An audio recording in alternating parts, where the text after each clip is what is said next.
Hey, what's up? I'm Dave Boyer, aka Mr. Boyer, aka the Swamp Man, here in my classroom at Kernersville Middle School. I'm going to teach a lesson today about transform boundaries. So, as I kind of stroll across my empty classroom here, home from the threat of COVID-19, we are going to look at our lesson objectives here for transform boundaries. So, our first lesson objective is to understand what's the action involved, what's the movement involved in a transform boundary.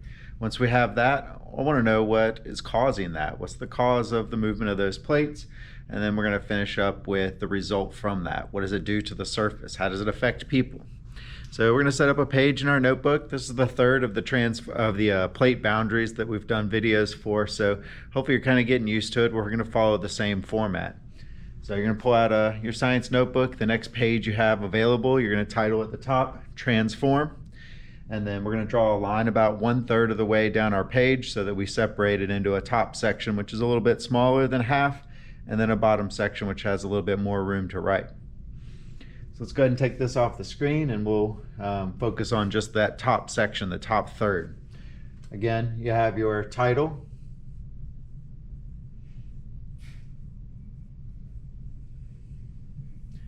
transform. As we studied the other two types of plate boundaries, I began by talking about the prefix for the word and how that can help us understand the action involved. So we began with convergent boundaries. Con prefix means comes together, so the plates are crashing together. They're pushing on each other. They're going in the same direction towards each other. Then we had divergent plate boundaries. The prefix di means apart. The plates are moving apart from each other. Transform boundaries, that prefix trans, has several different root meanings to it, but it means across or changing.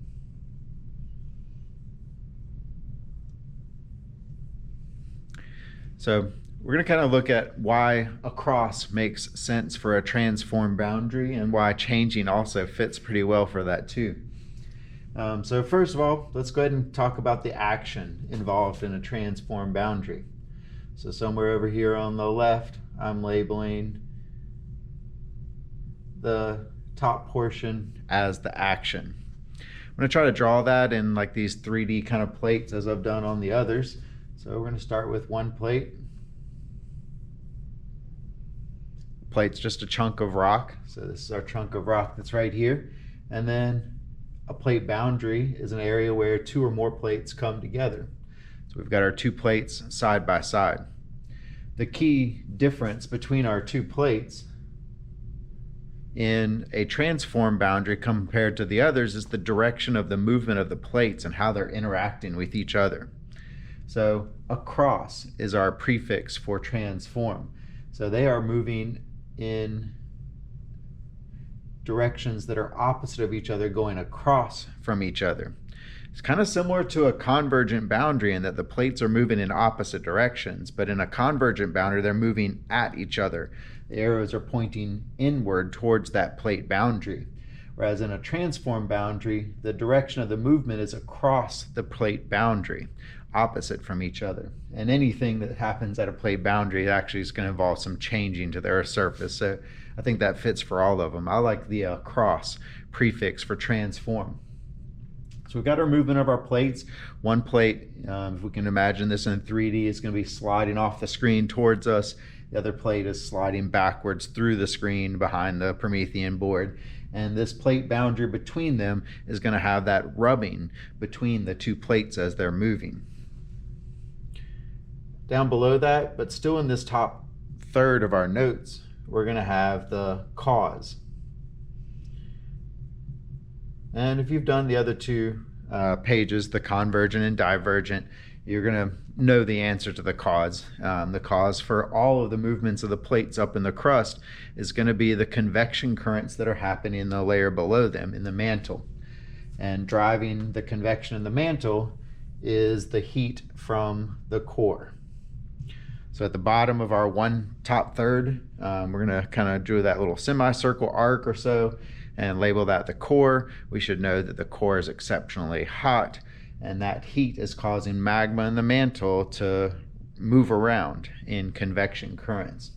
This is where it's going to really get pretty ugly on my Promethean board. I'm not very good at drawing these in 3D, but what I'm going to attempt to do is show that a convection current in the mantle here is causing the magma to rise up, and on this left side where I have the plate drawn with the arrow coming off the screen, we're going to try to have that rise up kind of in the background and then come straight out at us and then sink down towards the core again before being drawn back into that lower pressure area where the heat was rising. On this right hand block, I'm going to try to draw that as this arrow coming up like right in front of our face, rising up through the mantle, then moving away from us towards the back of the screen, dropping back down towards the core, and then coming back at us. I'm not going to be good at drawing this, but I'm going to do my best here. I'll go ahead and change the size of this. So we're going to start with this right hand one because at least the beginning part is, I think, a little bit easier, but we're going to have a big arrow.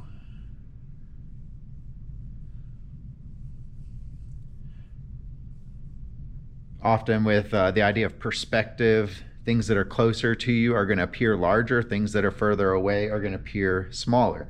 So I'm going to try to use that in my drawings here. Then we're going to have our convection current moving and thinning out, getting further away from us as it moves.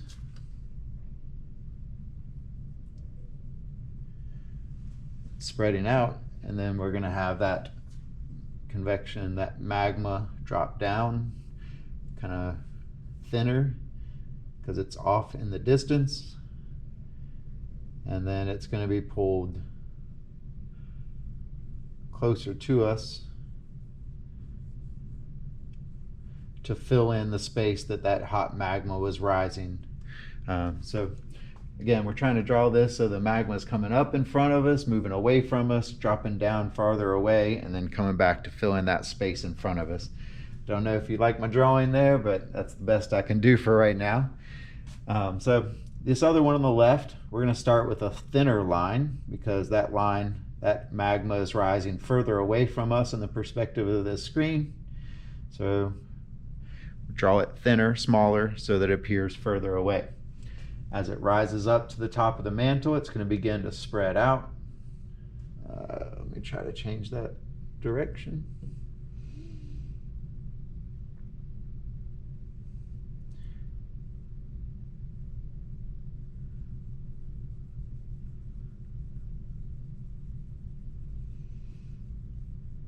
You can see what I've tried to do there. The arrow is getting bigger as it's coming towards us, so it appears larger, showing that difference in distance.